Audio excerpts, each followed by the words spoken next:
No matter where you live, no matter how long you've been there, someone else came there first, before you, to the place where you now play, live, and sleep soundly.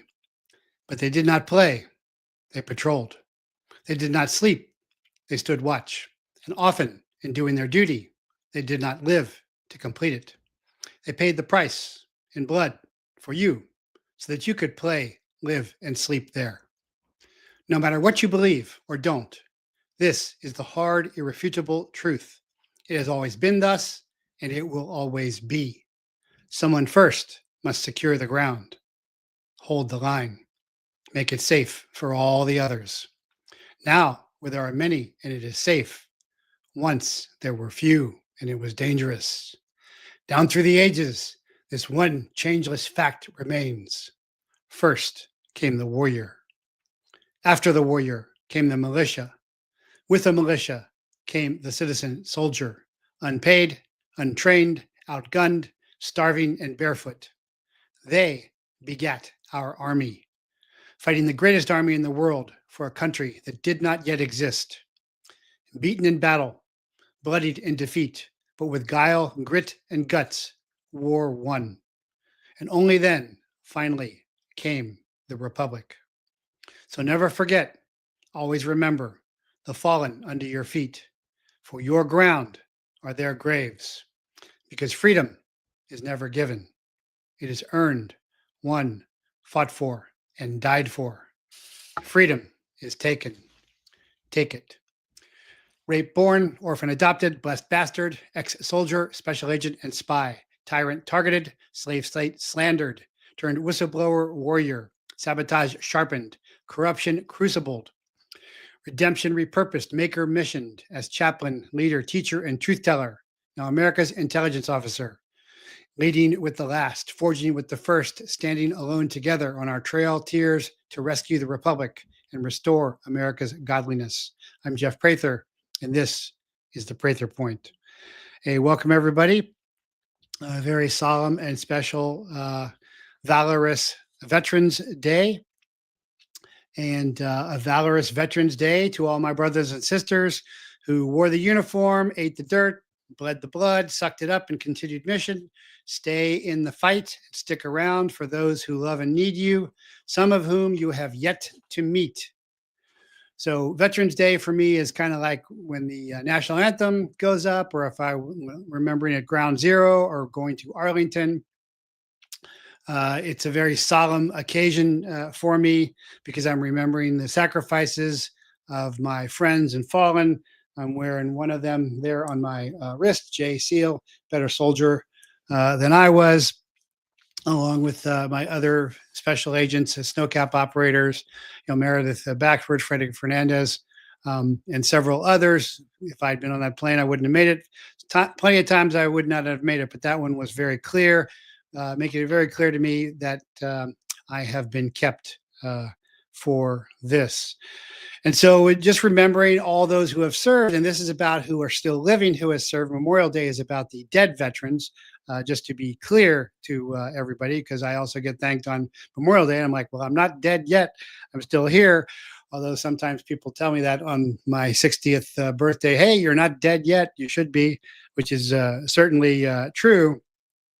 But it's certainly true that many gave up a lot of their lives because you really put your life on hold when you're in the service. And I've had many holidays overseas and missed many children's birthdays and all kinds of events being deployed.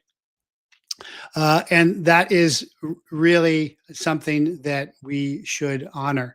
And it's only 0.5% of Americans that serve in the military. So it's all really elite. And then there's an even smaller percentage that goes into the Special Operations Command. But 0.5% of the American population makes them all elite in my book.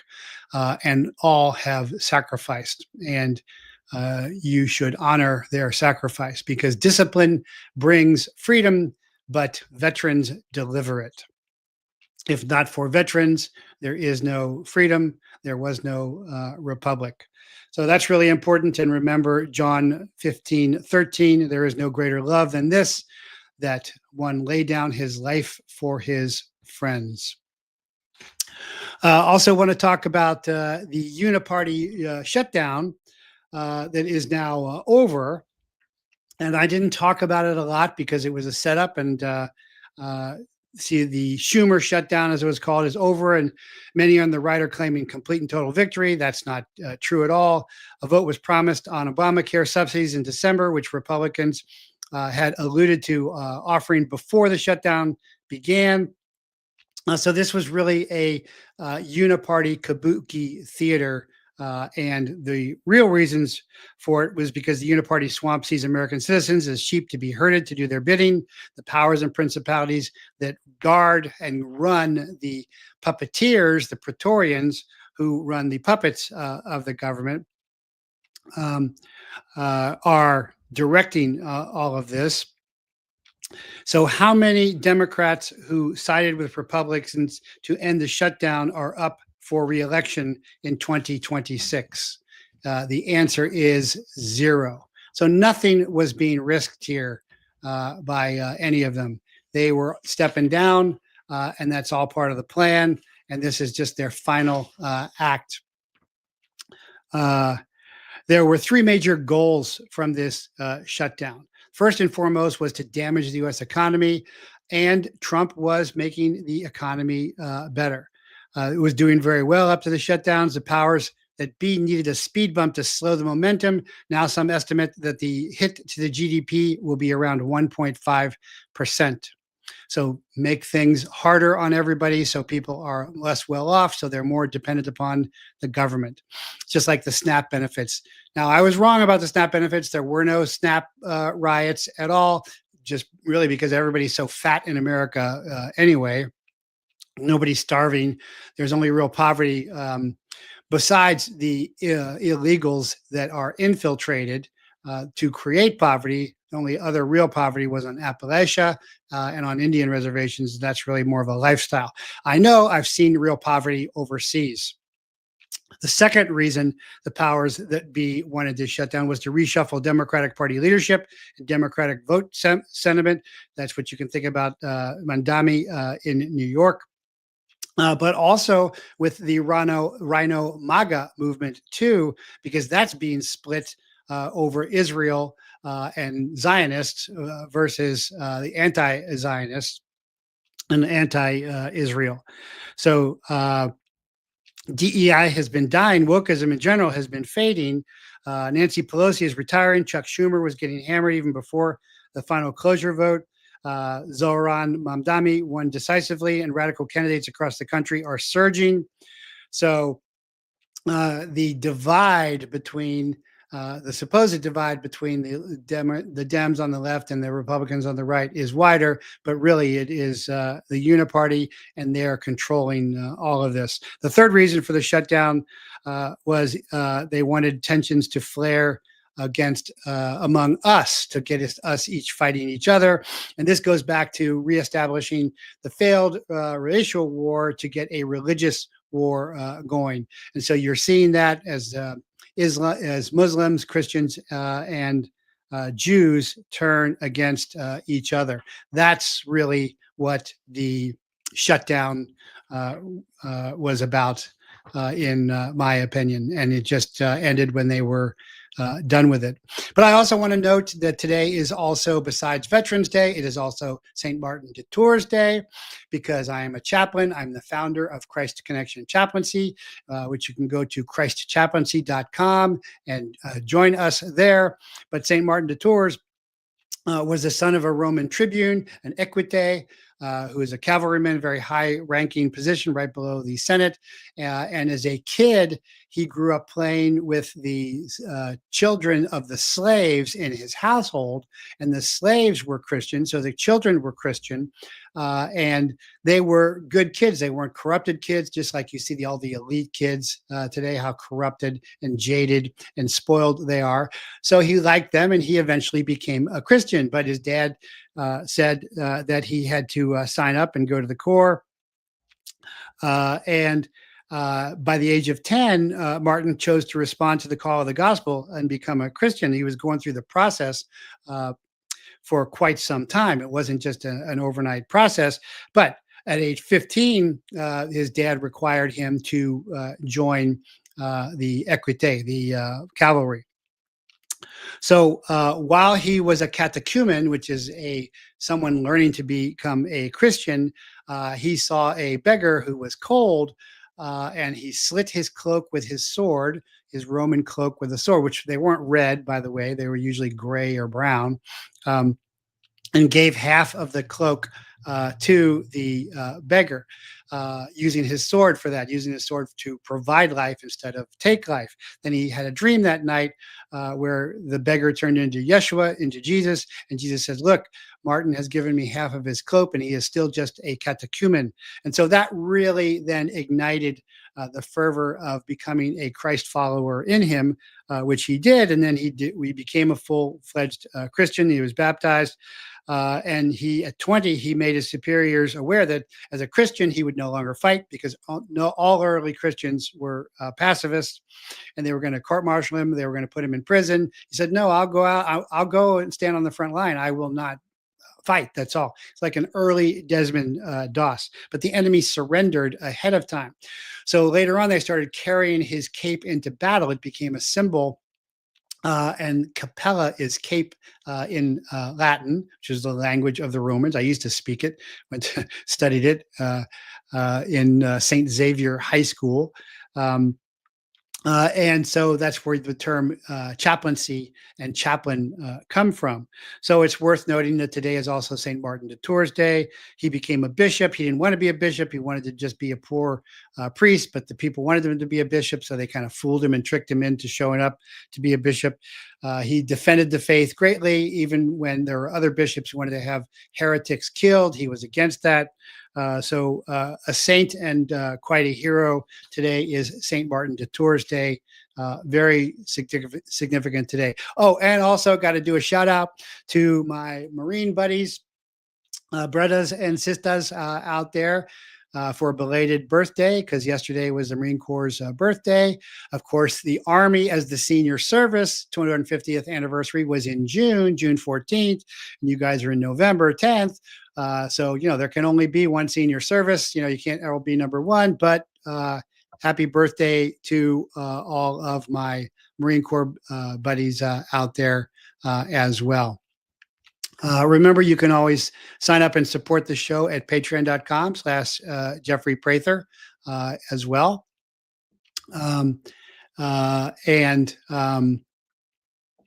If otherwise, you can go to jeffreyprather.locals.com to support as well. So also wanted to update this story that broke over the weekend. And, remember, I'm not a news channel. I am an intelligence channel.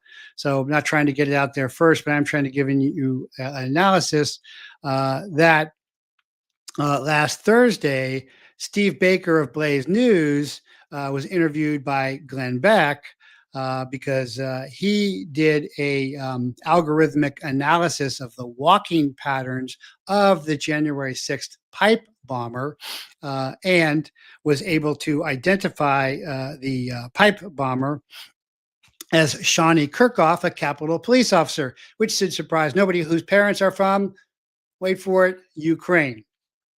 And of course, the FBI has no idea. Of course, the FBI has even more sophisticated software and algorithmic capabilities than Steve Baker does. They aren't interested in finding out. They are interested in covering up. Why? Because they are behind it. And the Capitol Police Force is not really a police force in the normal sense, because they're in the capital region, where it's called the capital region, where the FBI is, the CIA is. So they are heavily influenced by all these intelligence agencies. And the FBI is an intelligence agency with a law enforcement storefront function. Remember that.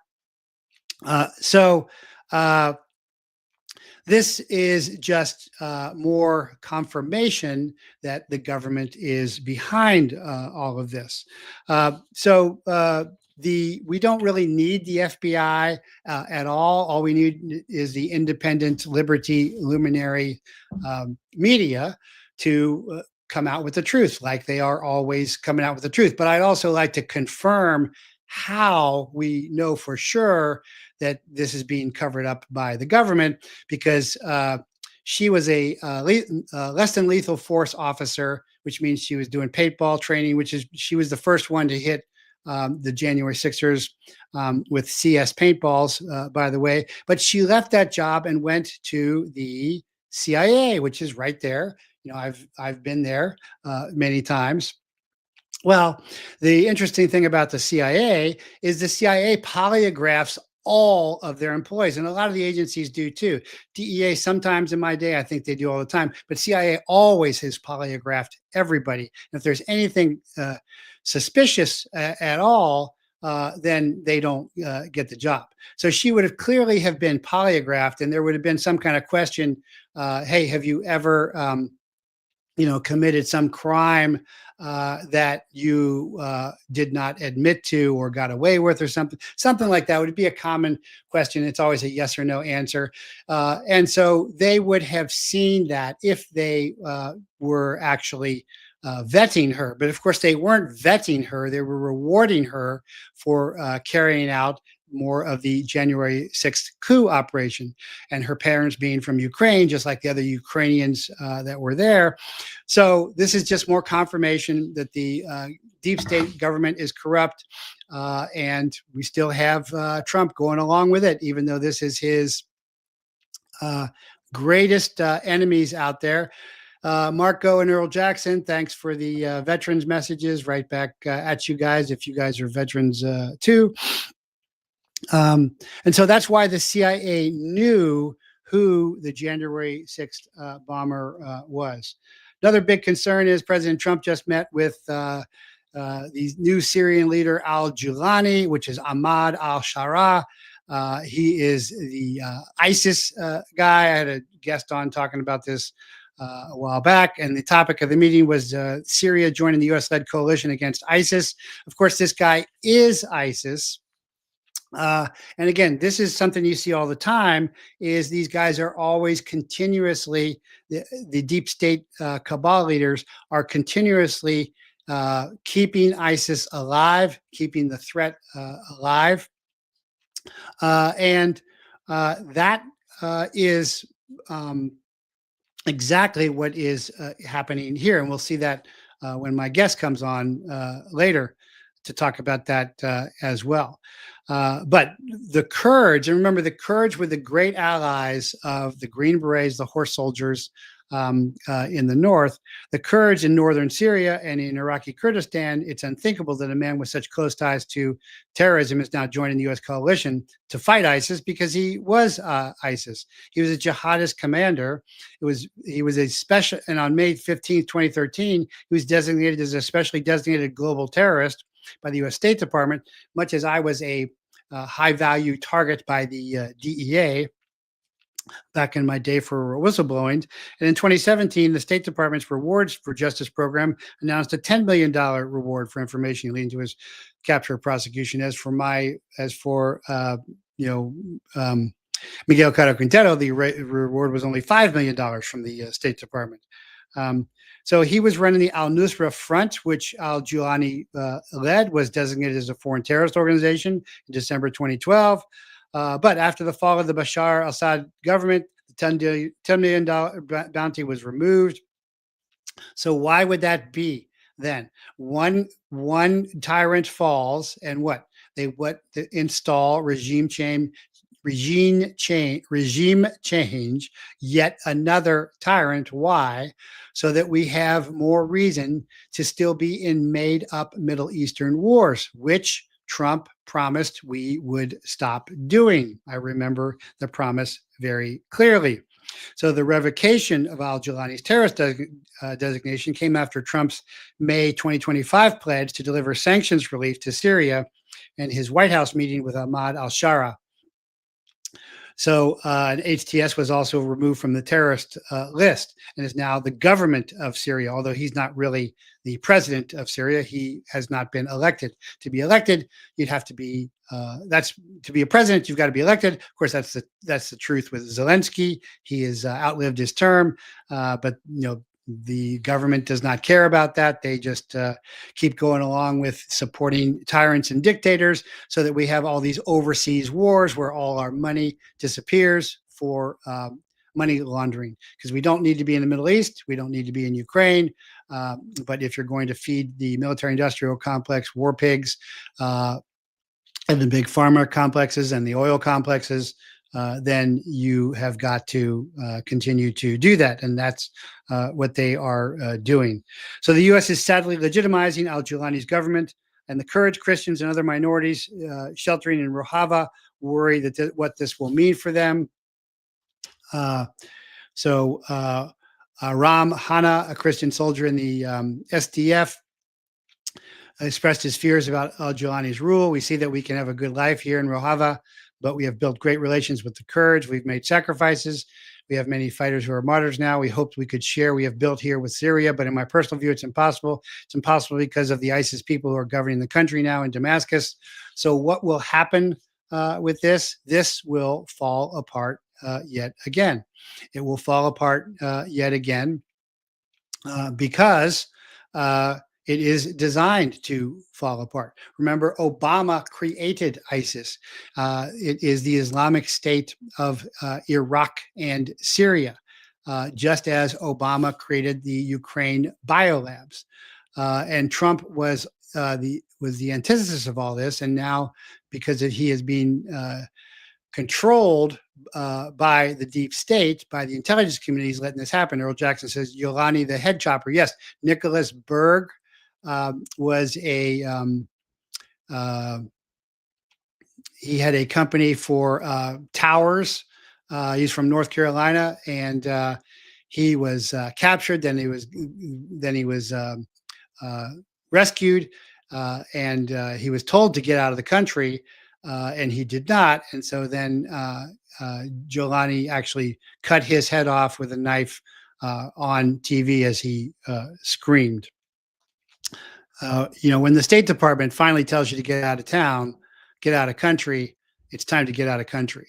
But of course, that was no solace to his family. And that's actually in the documentary that I'm going to be talking about today, Michael Pack's Last 600 Meters Fallujah film. And that is a really moving documentary that we will be talking about a little later. Also supposed to have Dale Comstock on, but I don't know if he's going to make it. Dale Comstock is a former Green Beret and Special Forces Delta operator that has been on before. And last time when we were talking after the show, I said, hey, because you always do, did you know so-and-so? Did you know so-and-so? I said, hey, did you know Gary O'Neill? And he goes, Gary O'Neill was my mentor, because Gary O'Neill wrote the book American Warrior, and Dale wrote American Badass. He goes, yeah, Gary was my mentor. I was like, well, I served with Gary in 7th Group. So that was kind of meaningful for him in particular as well. But so I was hoping to have him on, and usually he's super reliable. Been on with Tommy Kerrigan a lot, but we'll see what happens there. So the Zionist soldiers who raped a Palestinian man with a stick, sodomized him until they broke 7 of his ribs and punctured his lung, said, we are proud of what we have done. We've chosen to deal with these subhuman Palestinians. So now there's a lot of still Zionists out there, American Christian Zionists. That's really who I'm talking to here. But if you are a Christian, there's just no way you can support this. Because and the comment here is colonialist Nazis from the greatest democracy in the Middle East. And, the Gateway Pundit just did a story today on Veterans Day, on St. Martin de Tours Day. Would they do a story on Israel, our indispensable ally, which it is not. And it is not Christian. They spit on Christians. They shoot Christian women. They close Christian churches. But there's no Christian regret of having what they're done. They are proud of what they are done. And so one of the Sodomites said, "We are proud of what we have done. We were chosen for a mission above all, a complex one, to deal with these subhuman Palestinians." Subhuman. So a subhuman gets into, it really tells them what they are about. So these are the Zionist soldiers who raped the Palestinian man, sodomized him until they broke 7 of his ribs, punctured his lung. But they're calling him subhuman. That's why he can do that. So that is Zionism. And Zionism is Nazism, about the sub races. Not all races are equal under God. That's the Christian concept. But there are subhumans, goyim, it is in Hebrew, and there are superior human beings or supermen, and that's Nazism. Zionism is Nazism, and that's exactly what you're seeing here. And America is again supporting Nazis, just like the Azov Nazis in Ukraine, the Nazis in Israel. And the evidence again is right there. This is how we are supposed to deal with these subhuman Palestinians. What they're not saying, though, is Christians are subhumans to them as well. So hopefully the American Christian Zionists are going to wake up, but doubtful, as I've seen the way Candace Owens and Tucker Carlson has been abandoned. Now I understand why I've been abandoned by so many of my former liberty luminaries. Who won't talk to me anymore. But there is an important thing to remember here, that there are Israelis against Netanyahu, against Zionism and Gaza genocide. Some are Orthodox rabbis. I condemn and block those promoting the wholesale murder of Israelis, as well as demonic or big-nosed dehumanizing caricatures. You dehumanize someone so that you can kill them, enslave them more easily.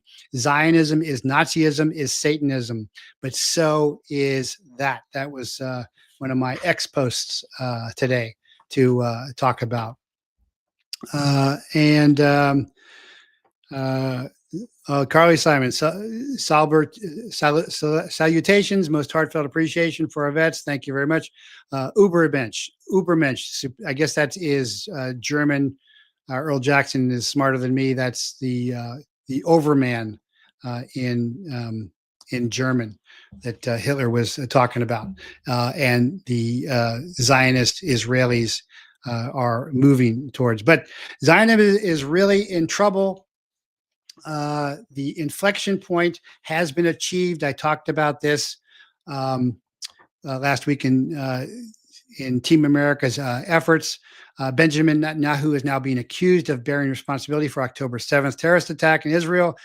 I'm the guy who broke that. Israel Knesset member Nahama Lazimi claims Netanyahu issued a stand-down order, ignored key security protocols before the attack. And there's IDF soldiers who said, yeah, we were told not to send out any patrols that day. It's very clear. So there is an inflection point turned here. And Team America deserves a lot of success for that, compliments for that. But they must really be in trouble because they have trotted out Kash Patel to say, we have to stand by Israel, our number one ally. So nobody listens to Kash Patel at this point. He's a pathetic Patel. So if they're trotting out Kash for their story, they are in real trouble because he is ridiculous. But the Zionist government is just as bad as always. Israel's Knesset has approved the execution for Palestinian detainees, including children, in the bill in its first reading. It needs 2 more to become law. And after the vote, a national security minister, Itamar Ben-Gvir, handed out baklava to celebrate. So let's all have baklava to celebrate that we are going to kill our prisoners, which of course is against the Geneva Convention. And they're also going to execute children. So executions of helpless prisoners uh, not not even prisoners of war, but just civilians and children. Um, and so that is just showing. And I've often said this: how Zionists believe that the government and the state of Israel is so special, and they're better than us. I've even posted some clips of heretical so-called Christian ministers saying they're better than us. I'm like, no, they're just as bad as us, if not worse. Uh, Remember, Robert Maxwell was an Israeli Mossad agent. Maxwell is the father of Ghislaine Maxwell, and he purchased McGraw-Hill textbooks. So all the textbooks our kids get, pro-Israel. Pergamon Press. He also earned Pergamon Press, a publishing house known for its scientific and medical books and journals. It was a very successful business mogul for acquiring a number of publishing companies, including Mirror Group newspapers and Berlitz International. So why was he controlling all of these textbooks? To control the narrative and to establish very clearly the Zionist point of view. So I do see you guys on Rumble as well. Give me something. I've been told by a Marine vet that the Army stands for ain't real Marines yet. You must be a Marine. My best joke is a Marine and a Green Beret walk into a latrine, and then a little boy comes in, but I can't tell that one on the air. But maybe you know it.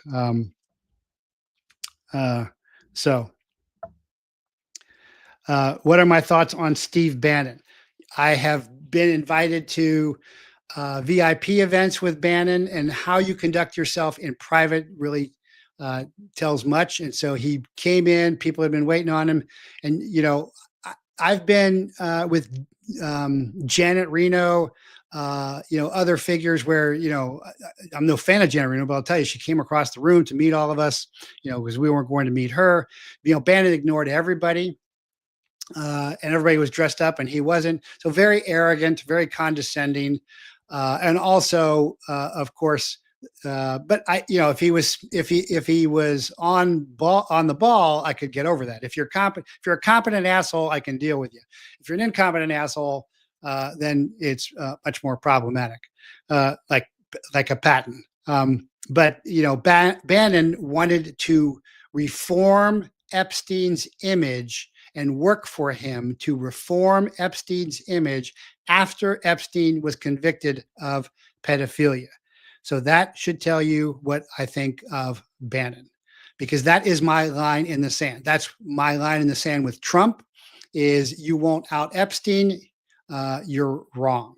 And I don't support you. So other things you're doing are great, but am I going to like a guy who supports pedophilia, the kidnap, rape, and murder of children? I can't do that. I'm a Christian. Nope. So that's my line in the sand. Same thing with Bannon as well. And yeah, I'm happy to answer questions there. So that was 26 Natarod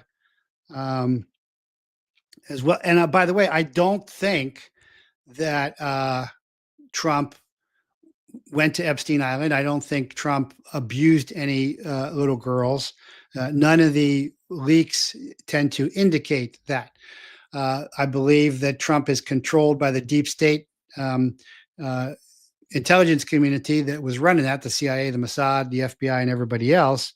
But I've said that many times. Yeah, the banks in particular suffered a tidal bump in liquidity at that time, yes, as well. But it's also worth noting that OpenAI has been hit with 7 lawsuits alleging that ChatGPT coached users to suicide. And I've talked about this before. One of the there was a guy in Europe who was having problems. Why is he having problems? Because all he's doing is talking to a computer and talking. So it's not that AI is not intelligent. It's a fast parrot. However, it can be possessed by uh, electromagnetic intelligence entities, that is, spirits, demons. And I've always said this. I've seen this too as a chaplain when I have done exorcisms and when I have done house cleanings. By the way, did you just see Tucker coming out and saying that he was attacked by a demon and he had claw marks on his sides that were bloody? He's really becoming very true.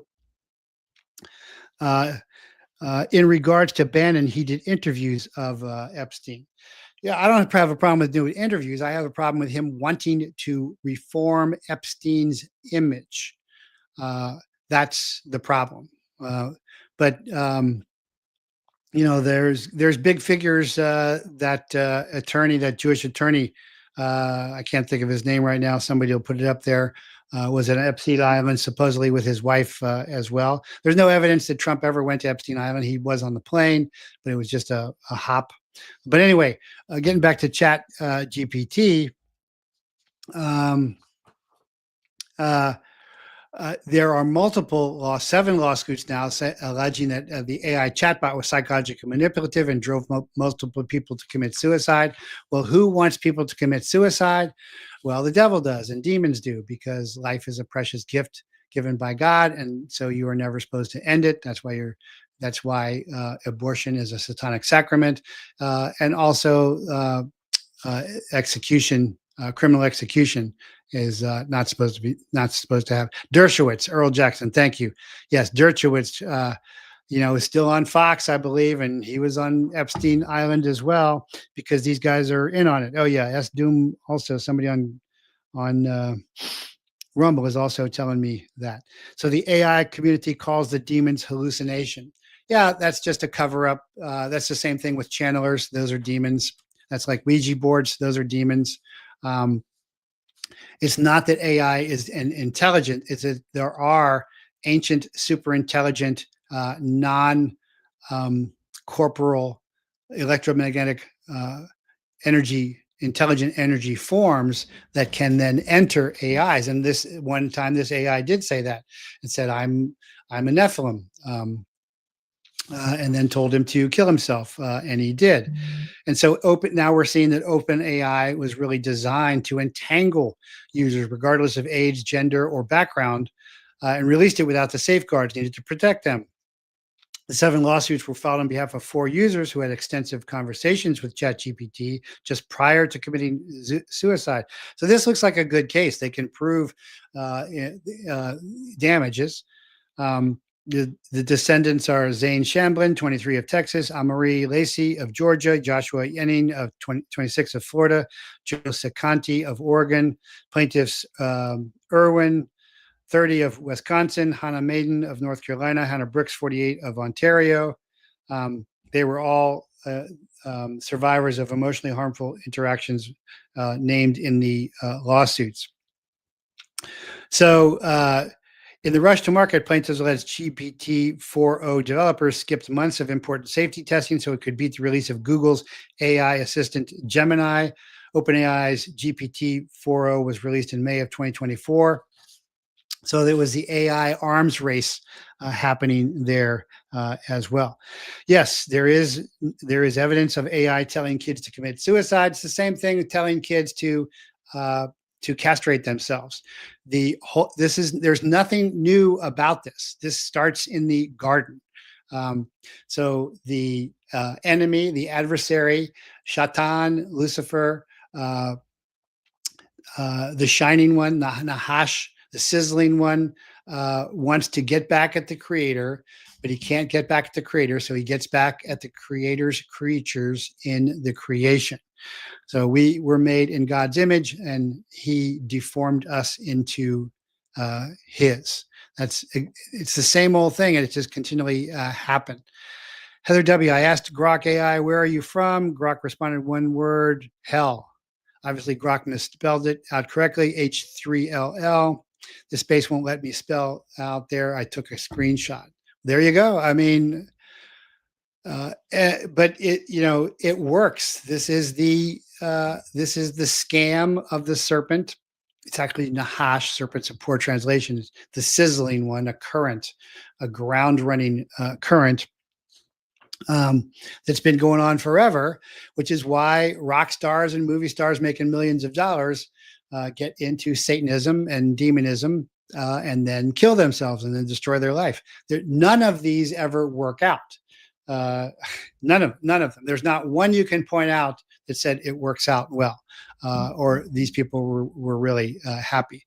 But they continue to fall for it, and that money's going to make you happy. Having lots of women is going to make you happy. Having lots of cars, doing drugs is going to make you happy. Putting poison in your system is going to make you sick.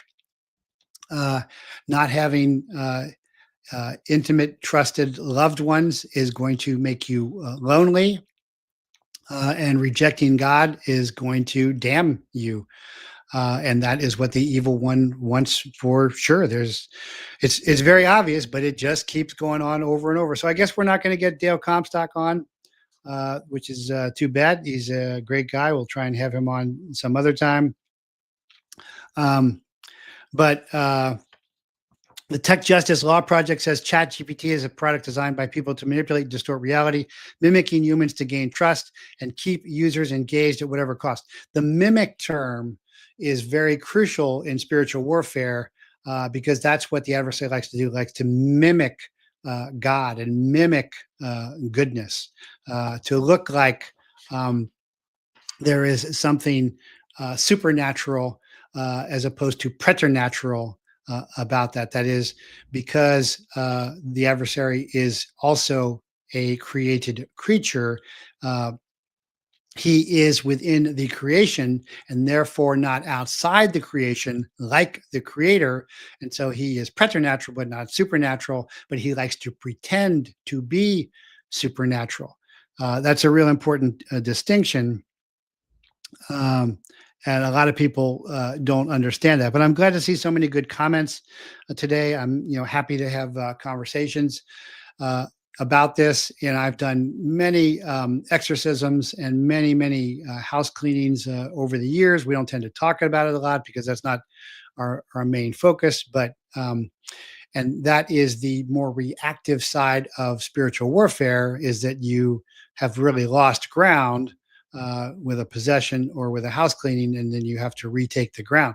Unfortunately, that is because America is following its new state religion of scientism, which is, scientism is the state religion, which is kind of like the old Egyptian religion. The new Pharisees are PhDs, which is why you never hear me call myself Dr. Prather. I got a couple honorary PhDs, but I don't use that title because I'm not particularly proud of it at all.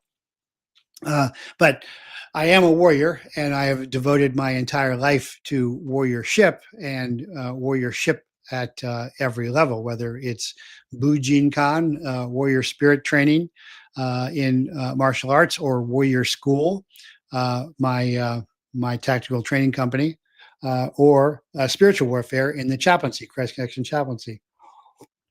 You can still go to Warrior School, warriorschool.com. But it's not doing very much. But interestingly enough, my guest, Warrior School, kind of intersects with my guest's new documentary. Michael Pack served as the chief executive of the U.S. Agency for Global Media, confirmed by the United States Senate on June 4th, 2020. He was the president of Manifold Productions, an independent film and television production company, which he founded in 1977, where he wrote, directed, and produced numerous award-winning nationally broadcast documentaries, as well as corporate and educational films. His films include Created Equal, Clarence Thomas in his own words, a major television production, Rickover, The Birth of Nuclear Power, Rediscovering Alexander Hamilton, Rediscovering George Washington, and his latest is The Last 600 Meters, which is telling the story of the 2004 battles of Najaf and Fallujah, the two biggest battles of the Iraqi War. I just left active duty in April 2004. And so then, because I left DIA, I started training, deploying DIA guys and CIA guys, and they were all afraid of what had happened to the Blackwater guys, and I ended up teaching a bounding exercise so that they weren't going to get killed and burned up as well. So this is fascinating to me. I watched the documentary. It is wonderful, and really looking forward to talking to Michael. So, Michael, thank you for coming on. I know you're really busy. No, thank you for having me on. Veterans Day, perfect time to discuss the film, of course. It is, and I will tell you, as a veteran, I thought it was a great film, and it didn't sugarcoat anything. And because I am part of Operation Noble Eagle, they did not deploy, and I got out and I left active duty right then, as all that started. That I found it really, really relevant and really, really well done. From showing the beheadings and the dog with the leg, and but everything was really well done. Well, thank you. I mean, we tried to be fair. We tried to tell the stories of the guys and one woman in the battle without commentary and without my opinion and without politics. As you know, it's called the last 600 meters because a Special Forces sniper says, I don't make foreign policy, I deliver the last 600 meters of it, meaning what he could see through the sniper scope. Yes. We tried to stay true to that, being on the ground with people from corporals and sergeants to one-star generals, but ones that were in the ground commanding. And although you see the impact of political decisions in Washington, we didn't interview politicians or diplomats or experts. So we wanted to give the ground truth, and I hope we captured that. No, I think you did. I think you're starting to stretch it when you get to the stars, because they're politicians too. I've only known a few real generals. But I was struck that you started off with the Blackwater incident, and you didn't bring up what I bring up. So when I left DIA active duty, I'm also a firearms instructor. I served in special forces. So I started training. I did 5-day pre-deployment courses through my company, Warrior School. Started with DIA, then CIA, then NSA, then all the branches. Everybody was afraid of ending up like the Blackwater guys. But I used to say the Blackwater guys ambushed themselves. The Blackwater guys, and I didn't see you cover this, but I don't want to know if you know about this. There were 2 cars with 2 guys. That's not enough. For tactical vehicle operations, you got to have 4 guys in the car for purposes. And then they got lost. They drove into the ambush. They mouthed off to some guys who killed them. The next car drives right up to the X and gets killed. And the Marines had just done a great civil action program, pacifying the city, making friends. And later I was at a Marine Corps ball. I'm Army, but I was at a Marine Corps ball. I met some of those young Marines, Purple Hearted Marines, and bought them and their girlfriends drinks for their service. But did you know all that? And do you disagree with that? Or do you just not want to cover that? Well, I mean, my sense is that that's the incident that sparked the battle. It is a complicated incident. I happen to have just read Eric Prince's account of it in his memoir, his book about Blackwater. Have you read that? No, but I'm not real impressed with mercenaries. Well, he gives a reason why they were understaffed at that time, and the pressures on them to do that, and the choices they had to make, either going understaffed or letting worse situation happen. So he gives his account as to why. It's true that we didn't actually delve into it in the documentary. I mean, our focus is really on the Marines mainly, but Marines and Army, since you're Army. There were plenty of Army people in Najaf especially, but we wanted to focus on them and not this issue of who was responsible for the Blackwater incident. I think it's an interesting story, but it's more like the jumping off point of my documentary than something that we investigate. But I am familiar with the controversy. I don't know that I've done enough research to have an informed opinion about it, though. Well, anyway, that was my take. Yeah, you had your Army guys. You had the Army Special Forces sniper in there, where the title comes from. Yes. Who also kind of, when he got there, whoever he was talking to is like, "You're going to die." He's like, "These guys were already brainwashed," and he was not intimidated by that. I think that was a real important point as well. I was really impressed by the Special Forces people. I mean, they were great. I mean, they're a different breed really than the Marines. My wife likes to say that the Marines are, if you say to a Marine, there's a hill in front of you, take that hill. They will go forward and keep going forward until they take the hill. Yeah. If you tell special forces we've got to take that hill, their first instinct is not to go forward, but to go around and find another route to the hill. Yeah. And it takes both kinds to fight this kind of war. But well, sure. they're so different. I mean, we're interviewing these special forces. They were sitting with people from public affairs, as they often do, to make sure they say the right thing. And one time, one of the special forces officers said to the PR person, "Should I talk about this?" And the PR person said no. And the special forces says, "Well, you know what the hell? I think I should talk about it. I'm talking about it anyway." Yeah. No Marine would ever do that against a senior officer who's in public affairs. They would never do it. It would even cross their mind. So yep. I admire both of them. Yeah, that's very true. Very different mentality. But assault troops, whether they're amphibious or airborne, because I'm also you got to have that mentality to like take beachheads and take airheads, where Indeed. you just got to have that kind of mentality. And everybody, I think, was very appreciative of everybody else, and also respectful of the enemy's fortitude. Which I thought was crucial too. But the other thing that I found really concerning was the Marines were finishing up operations, and they were then put on hold for 30 days. And I think so. I've done a lot of talk about. I've had the Green Berets on the show, who were the horse soldiers who came on. And they won the war in Afghanistan. The Global War on Terror was won in weeks by Green Berets. It was over, and we could have gone home. But then everybody else wanted to get some. Delta wanted to come in. SEALs wanted to come in. Big disaster. SEALs lie about Robert Chapman. I'm not real fond of SEALs, although I've worked with some good ones. But then we go into Iraq too. For no good reason. The intelligence wasn't there. The relationships weren't there. The Sunni versus Shia weren't there. But the Marines do a great job of going back in. And my understanding from the Marines, after they had done a great civilian action program in Fallujah, is now they had to go back and take the city.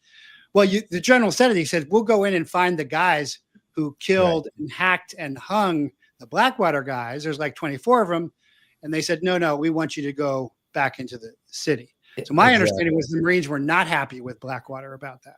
Well, the Marines were not happy with the decision to take the city. I mean, we have Bing West saying that was General Mattis's preference, to find the perpetrators and deal with them. But, look, one of this film, I have my own opinions about the war. I feel you're going to pull my opinions out of me. But the film tries not to opine about, should we be in Iraq? Was it a mistake? Should we have, was it a mistake to go in there with their weapons of mass destruction? None of that. We just look at it from the Marine point of view, where they have to fulfill the mission. But I think it's true that what General Mattis only wanted to go after the perpetrators. But in this kind of warfare, you are really, it's not, military decisions aren't the only ones. You are stuck with what civilian authorities are deciding. And they're often deciding things that are not to the military's advantage. And that was a political decision to take the city because of the images of the Blackwater. As just to reiterate for your viewers, the 4 Blackwater contractors, they went to the city of Fallujah. They were killed, burned, dragged through the city of Fallujah, hung from a bridge while Iraqis danced and celebrated under their charred bodies. It was a pretty powerful set of images. It was like Somalia again. It was like Gothic Serpent again. It's exactly right. And General Tulin mentions that people were thinking about Somalia, which was much closer in time, of course, back then in 2004. So, the political decision was, we can't let those images go unrevenged. We got to take the city. And then because of the way the city was taken by Marines, they're forced to stop midway. And, General Mattis, I think, not in our film, but quotes Napoleon. If you're going to take Vienna, a famous Napoleon line. If you're going to start out at taking Vienna, you got to go all the way. But we didn't. And then we negotiated with the very insurgents we were fighting, we allowed the so-called Fallujah Brigade to control the city, and not only no Marines or any U.S. forces were allowed in, and maybe predictably, the city turned into a hellhole, a arms depot, a stopping off point for insurgents to regroup and rest, and then torture chambers and beheadings. And with the beheadings, again, those images shown throughout the world encouraged the American government to decide, now we've got to really take Fallujah. And that time, second battle, because they didn't want to look bad, they told all the residents they should leave ahead of time, and like 80% of them did and went to nearby Ramadi. And so did the leaders of the insurgency, living to fight another day, leaving behind only insurgent foot soldiers whose only purpose was to kill as many Marines as they could before they died. You know, they're hopped up on drugs, they're ready to do whatever before they went to heaven and got their reward. So it was an extremely tough battle. Those were various political decisions made for various reasons that imposed unique burdens on the people, Marines fighting, the Marines and others fighting. And we try to depict it from that point of view, not whether it was right or wrong, good or bad. And the same thing in Najaf, fighting Shia insurgents, the Mahdi militia in the south, another complex set of political, religious calculations. So yeah, these wars are complicated. I think we will get into another one, and hopefully this time with our eyes open. Oh, well, you do think we're going to get into another one, even after Trump supposedly said no more made-up Middle East wars, which we do not have any. We've got all the gas and oil we need. We don't need to be over there. I don't think. I think that. Yeah, I mean, I think eventually, maybe not in the Middle East, but I think we'll be sucked into some kind of lower level conflict. Maybe Venezuela, for example. I'm not sure. It's not. The military is focused properly right now, as you know, is avoiding and preparing for war with China. And that is the big problem issue it should be dealing with. But in the meantime, there end up being small wars, inconvenient wars, not always wars that you choose. Like, I don't believe Israel had a choice after October 7th. No, I believe I was a guy who broke and have lots of evidence. And there's IDF soldiers who say October 7th was a setup for a stand down, a 7-hour stand down. It's not that Hamas did not come in and slaughter civilians, but it was that Israel's government, Netanyahu, Mossad were in on it.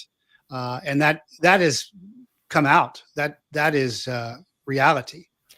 Well, I mean, all these things are so complex. I mean, but they're in it now, and it's a war that resembles the Iraq War, and it resembles in some ways the Afghanistan War, and you know, it's complicated. I hope we don't get into another war like that. I salute President Trump for trying to avoid these kind of foreign entanglements, as John Quincy Adams would call them, going out and looking for monsters to destroy. As he well, I don't think he is, though. I don't, and I would also differentiate.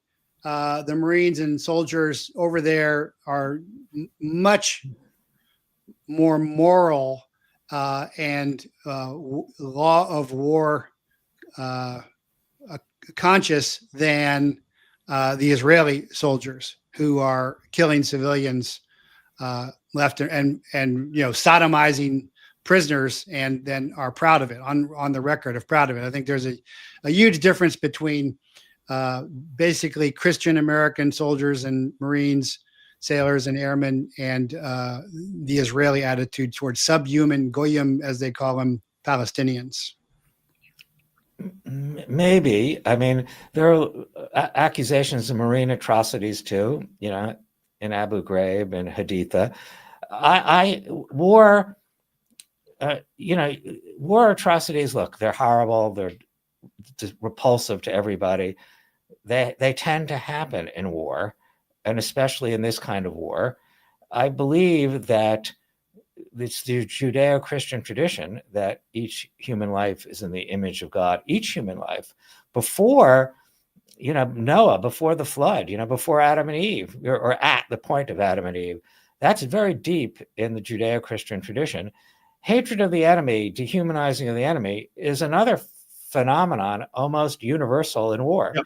you know, including in Vietnam with our military, including even World War II. You Oh know, yeah, no, that's everybody commits atrocities, including the U.S. Army. That's especially I have Native heritage. That's real clear, and that's not what I'm saying. I'm saying generally speaking, if you compare the American military next to the Israeli military, I think the American military is well, much more well, moral. well, look, But to go well, to the yeah, let me okay. ask you about an event that was mentioned in the great documentary, where there were wounded enemy who then fired upon, and supposedly were surrendered and fired upon. There was a Marine who, the first day, the Marines went into one of the buildings and they were wounded, and then they picked up their weapons and fired. So the next day they went in and they found some wounded enemy and they just shot him. And so that's another thing, another actual situation I used to teach at Warrior School. And I said, so that Marine was was court-martialed. And what do you think the result was? The result was he was found not guilty because under the stress of battle, he had reacted the next day to what he had been through the day before. And he hadn't been retrained. I mean, there's a technical retrain is you just hold your weapon on the guy, and then you come and kick the weapon away from a different angle. But there had been no time for that. Therefore, his reaction to what he was doing was justification under the legal laws of warfare. And I think that was mentioned briefly in the film.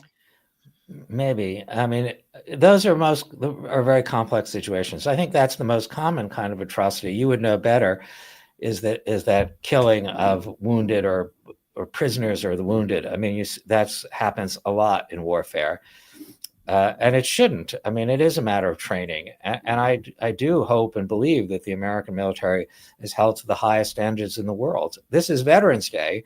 So I think rather than trash other people's military, we should celebrate ours. And I, as somebody who doesn't have a military background, unlike you, my family not a particularly military family, making this film, and I shot these interviews in 2007, 3 years after the battle, and we more or less finished the film, a version of it, shortly thereafter. So meeting these people, I really got respect for the military that I hadn't had, and an admiration for their valor and heroism and the difficult situation that this kind of warfare puts them in constantly.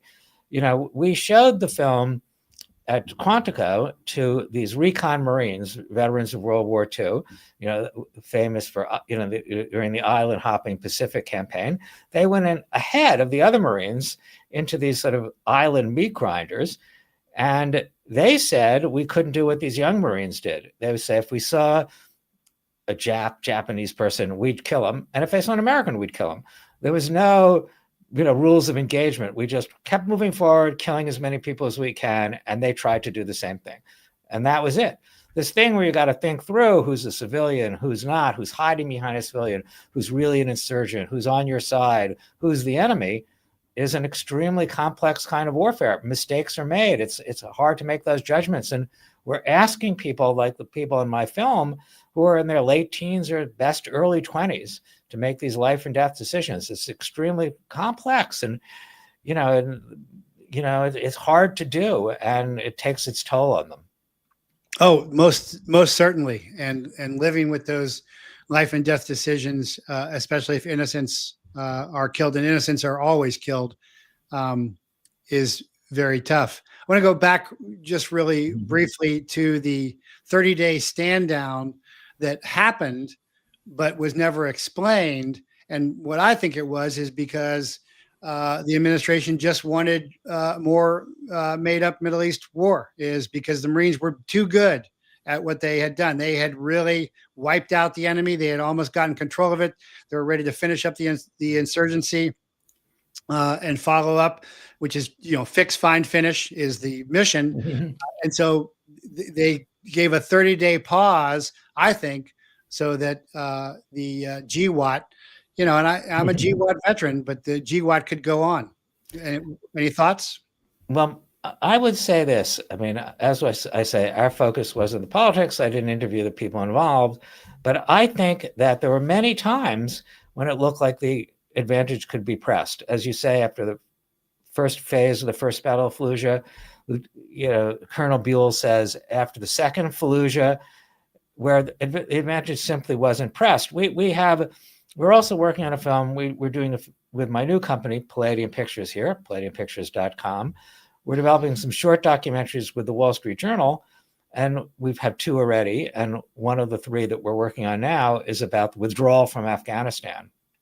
Oh, gee, yeah. I'm glad you're going to do that, because my take on this is World War II is the last time we're really allowed to win. When I talk to my fellow 3 war veterans, they say 1-1, tied 1, lost 1. They're talking about World War II, Korea, and Vietnam. But the rise of the CIA and the intelligence community, intelligence is supposed to support the military, not the other way around. And so you get Korea, you get Vietnam, and you get all of these unconventional wars that we're never allowed to finish or shouldn't be involved in the first place. Indeed. There we're looking at the political diplomatic decision-making. And they have all their reasons, but our focus is only, it's a 20-year war. Our focus is on the last 6 months, from Biden's decision to draw down to 0 in April to the last troops leaving at the end of August of 2021. And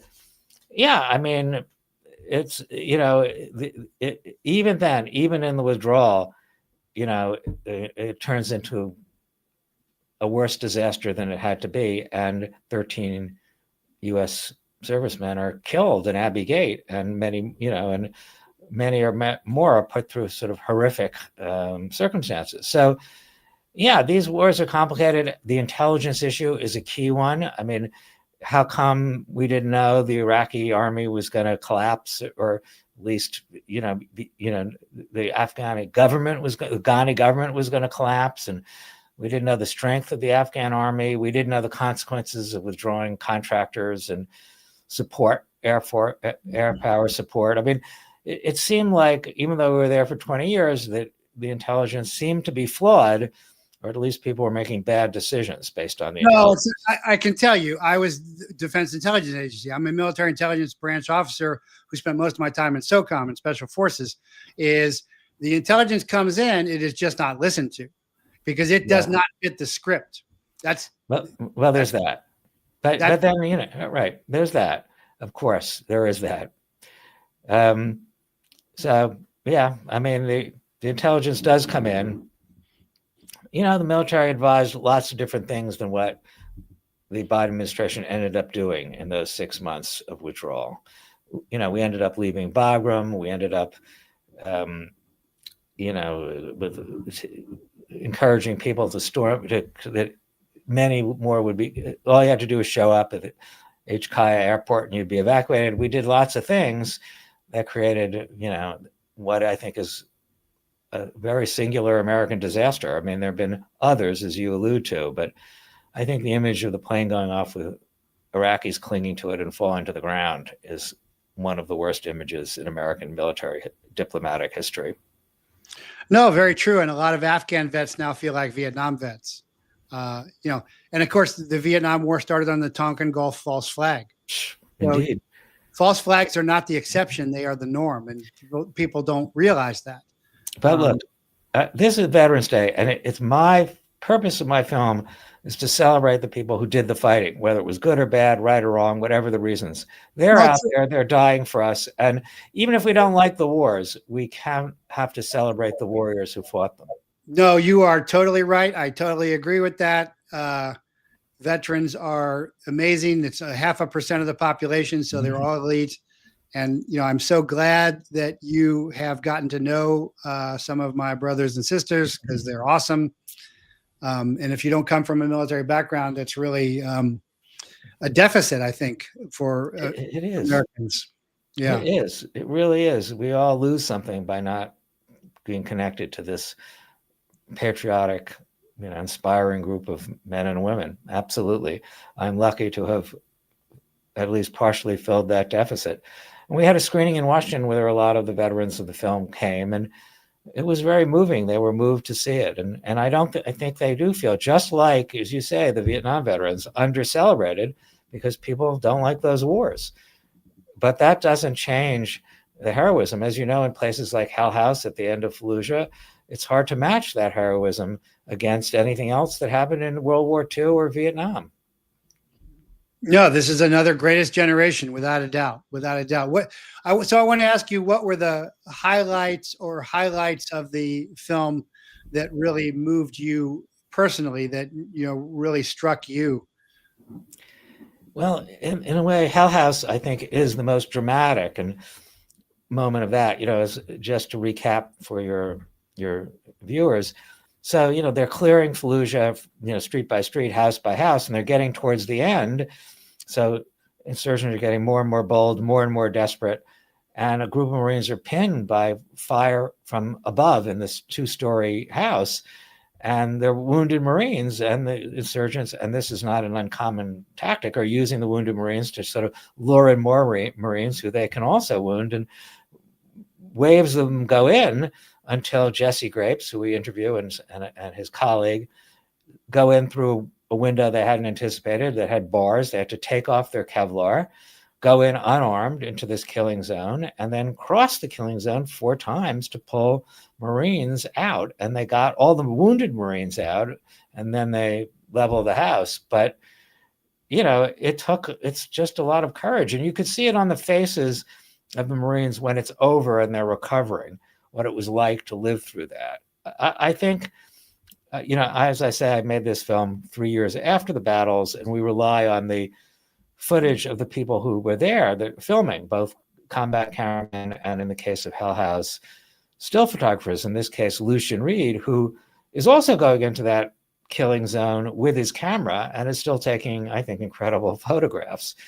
So that, I think, is a moving act of heroism, and I'm moved by that, and I am struck by that still.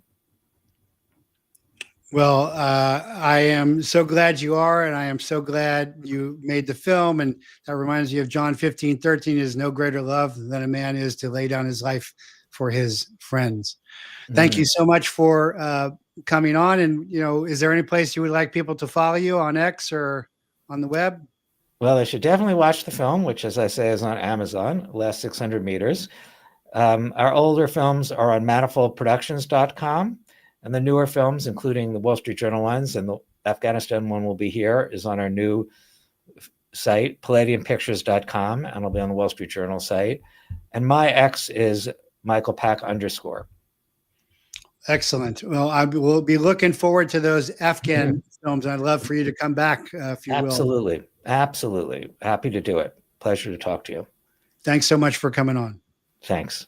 Bye-bye. Okay, so there is Michael Pack, very accomplished and distinguished gentleman, taking out time from his busy schedule to go over the last 600 meters, which is really fabulous, which, yes, was an Army Green Beret sniper saying, I don't make foreign policy, I just deliver the last 600 meters of it. So 0 to 300 is close shooting, 300 to 600 is mid-range shooting, which is what snipers do, and then 600 to 1,000 is long-range shooting, extreme long-range shooting, talking about that as well. So comments that... am I okay? I am not an alcoholic. No. Yeah. Do I have lots of health problems? Yes, I do. I'm a disabled veteran, but I am not an alcoholic. But thanks for asking. Bannon is a Zionist, like Trump and Cash. The commanding generals involved in the Afghanistan got an extra star. Will be addressed. No, he's not going to address. He didn't address that because that's not what it was about. But it is a great film. Nas at all. You just don't comprehend that Cash and Dan are just 2 patriots versus 58,000 some odd corrupt agents.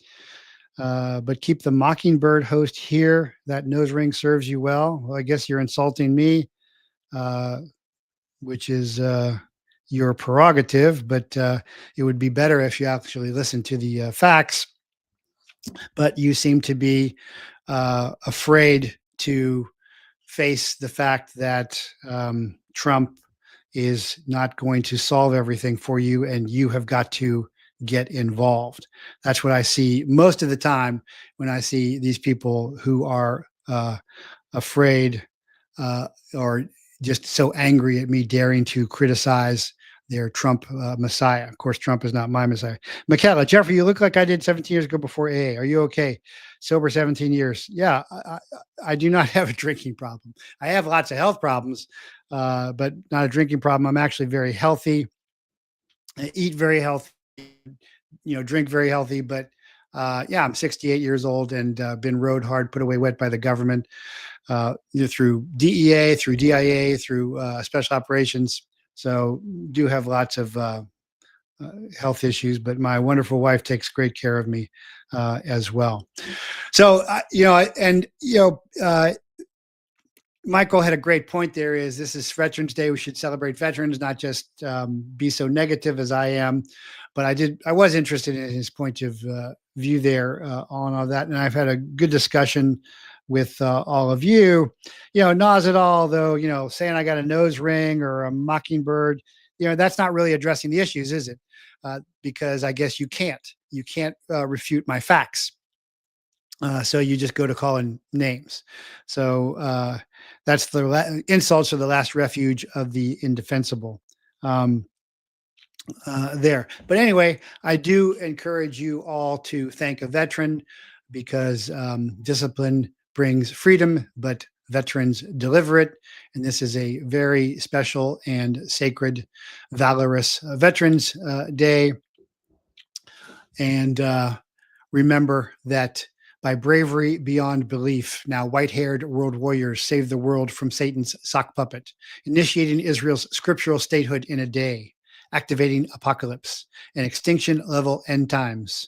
But Nephilim never sleep, and now their nanobots needle us neurologically, while our prostituted Praetorian pulls pimped, pusher, and pedo puppet strings, while our military mRNA mass murders, and the police prosecute those whom they should protect.